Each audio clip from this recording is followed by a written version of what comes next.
Hello बच्चों, कैसे हो आप सभी। आशा करती हूँ आप सभी बहुत अच्छे होंगे।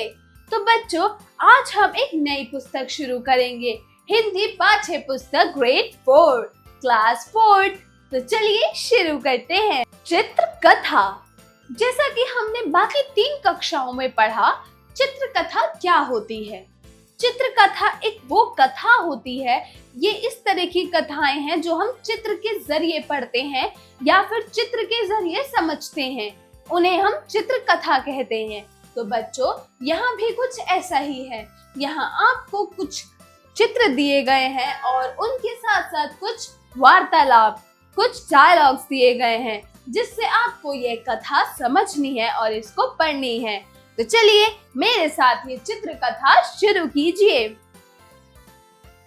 मैं जो चाहूं चित्र कथा, केवल पठन हेतु, मतलब सिर्फ और सिर्फ पढ़ने के लिए। तो यहाँ पर जो चित्र कथा है, चलिए उसको पढ़ना शुरू करते हैं।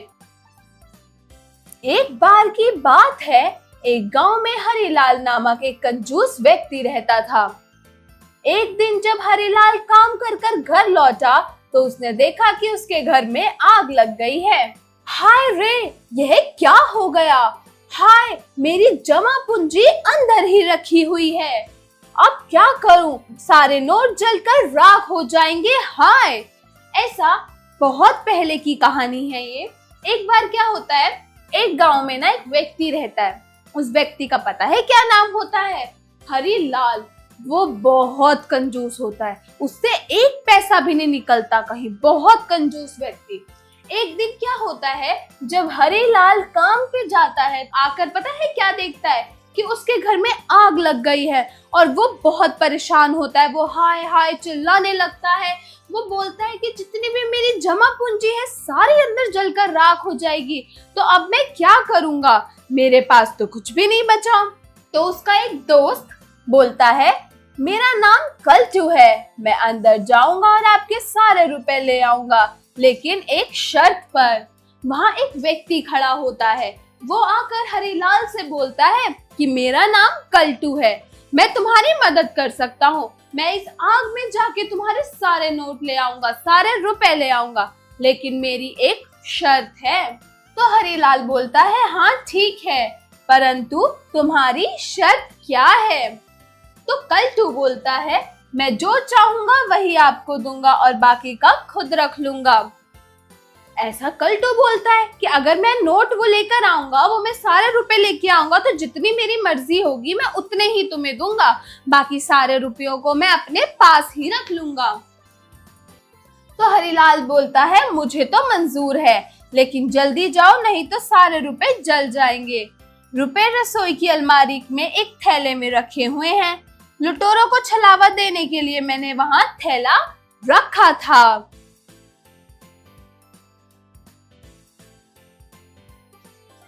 अब क्या, कल्टू अगले ही पल आग में कूद पड़ा। जैसे ही उसने सुना पैसे कहाँ रखे हुए हैं, वो तुरंत भाग कर गया और आग में कूद गया। तो एक कंजूस की अपने रुपए थैली में रख सकता है। वो बोलता है, कल्टू ये कंजूस ही होगा जो अपने रुपयों थैली में रखेगा, वरना कोई भला व्यक्ति जो कंजूस ना हो वो रुपये थैली में थोड़ी रखेगा। थोड़ी देर बाद कल्टू रुपयों का थैला लेकर वापस आया। तो हरिलाल बोलता है, ओ उसने तो यह काम कर दिखाया, वाह। तो लाओ थैला मुझे दे दो। अब कल्टू चुप थैला जो लेकर आया है, हरिलाल कल्टू से थैला मांगता है कि लाओ मुझे मेरा थैला दे दो। तो कल्टू बोलता है, इतनी भी जल्दी क्या है भाई, याद कीजिए हमारे बीच में क्या तय हुआ था। मैंने कहा था ना कि जो मैं चाहूंगा वही आपको दूंगा, बाकी का खुद रख लूंगा, तो मैं आपको यह दूंगा। वो क्या बोलता है कल्टू हरिलाल से कि इतनी जल्दी क्या है थैला लेने की, जरा सब्र करो, हमारे बीच में क्या तय हुआ था याद तो करो। क्यों, हम दोनों के बीच में यह तय हुआ था कि मैं जो रुपए लाऊंगा उसमें से जो मैं चाहूंगा तुम्हें बस उतना ही दूंगा, बाकी का मैं अपने पास रखूंगा। तो यह लो, तो उसने कुछ पैसे दिए। पता है कितने? सिर्फ 1 रुपए। तो हरिलाल कहता है, सिर्फ 1 रुपए? धोखेबाज, मेरा थैला मुझे लौटा दो, वरना। तो वो पूछता है, कल्टू, वरना तुम क्या करोगे, बताओ तो जरा। तो हरिलाल बोलता है, मैं तुम्हें न्यायाधीश के पास ले जाऊंगा और जेल में डलवा दूंगा। तुमने मेरे साथ धोखाधड़ी करी है। फिर क्या? फिर नगर के न्यायाधीश के पास चलो, वही मामला झट से निपटा लेते हैं। हर जिले का, हर नगर का एक न्यायाधीश होता। तो वो क्या करते हैं, वो नगर के न्यायाधीश के पास जाते हैं और वहां पर झट से अपना डिसीजन यानी कि अपना मामला झट से निपटा लेते हैं। तो कल्टू कहता है, ठीक है, तो फिर चलो। तो जल्द ही मामला न्यायाधीश के सामने पहुंचा। न्यायाधीश ने कुछ देर तक उस पर विचार किया और उस पर अपना फैसला सुनाया।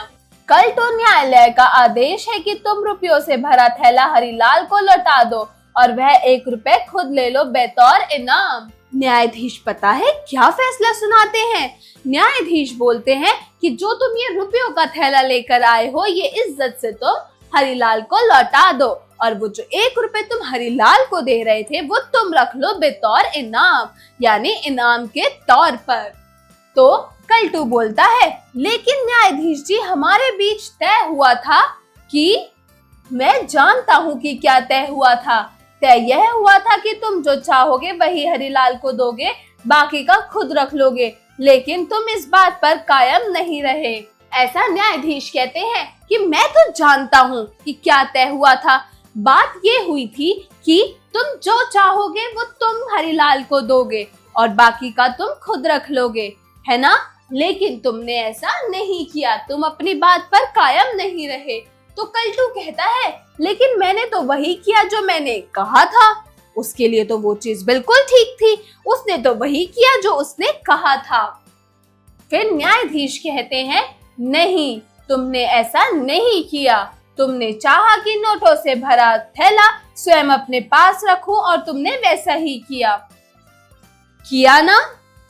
अब तयशुदा बात के तहत तुमने जो चाहा वही हरिलाल को देना होगा, इसलिए नोटों से भरा वह थैला हरिलाल को दे दो अभी इसी वक्त। तो पता है, उसमें न्यायाधीश जी कहते हैं कि तय यह हुआ था कि जो तुम चाहोगे तुम वो हरिलाल को दोगे, बाकी का तुम रखोगे और अपनी बात के कहे अनुसार तुमने वो पूरा थैला खुद रखना चाहा और 1 रुपए हरिलाल को देना चाहा।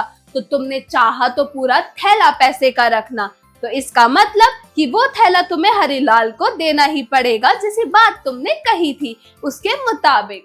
अब जो मैंने बात कही है उसका तुम्हें पालन करना पड़ेगा और ये नोटों से भरा थैला तुम्हें हरिलाल को देना पड़ेगा अभी इसी वक्त। फिर क्या? फिर कल्टू कहता है, लेकिन मेरा फैसला अंतिम है। किसी भी तरह की बहस की तो मैं तुम्हें जेल में डलवा दूंगा, समझे? न्यायाधीश गुस्से में बोलते हैं कि मेरा फैसला बिल्कुल अंतिम है। अगर तुमने किसी भी तरह की बहस मेरे से की तो मैं तुम्हें जेल में डलवा दूंगा। अब रुपयों का थैला हरिलाल को दे दो और 1 रुपए का नोट तुम ले लो। फिर क्या? फिर कल्टू को आदेश का पालन करना पड़ा और गुर्र, मैंने अपनी जान लगा दी, पर मुझे क्या मिला? मुझे तो कुछ भी नहीं मिला। तो हरिलाल बोलता है, सही फैसला हुआ है, न्यायाधीश जी जिंदाबाद। और क्या? और कल्टू को उनके आदेश का पालन करना पड़ा। क्यों? क्योंकि कल्टू गलत था। कल्टू ने जो चाहा उसे वो देना पड़ा हरिलाल को, क्योंकि बात तय जो हुई थी उसका पालन तो करना ही पड़ेगा। तभी कहते हैं, ज्यादा लालच करना बिल्कुल सही बात नहीं है। हमें बिना किसी मोह के, बिना किसी लालच के दूसरों की मदद करनी चाहिए। तो बच्चों, आशा करती हूँ आपको ये कहानी, ये कथा अच्छी लगी होगी और आप इसकी शीर्षा, इसकी जो भी आपको शिक्षा मिली है उसका आप अपने जीवन में जरूर पालन करेंगे। तो बच्चों, मिलती हूँ एक नई कहानी और कविता के साथ नई क्लास में। तब तक के लिए बाय बाय बच्चों।